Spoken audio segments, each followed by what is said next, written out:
Alright guys, yun ang second dog po natin dito sa may Bubunan, Pusurubio, Pangasinan. Yun, before. Yun, shoutout sa aking assistant na Puriang Buldi. Juan Angelo Papayo. Alright, dito na. First timer po siya guys, kaya napakahirap po. Sobrang kulit niya.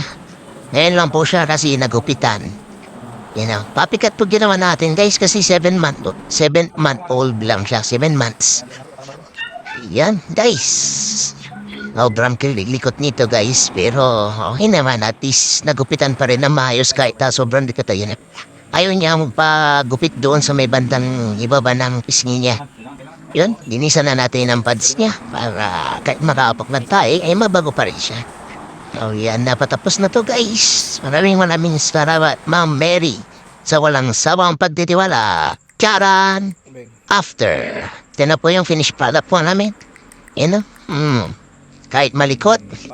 Sige, magupitan pa rin ng maayos. Guys, maraming salamat po sa lahat ng gusto magpagupit. Comment down below or mag-message kayo sa aking Facebook account at sa aking Facebook page, Magic Hands TV. Maraming salamat po. Bye-bye!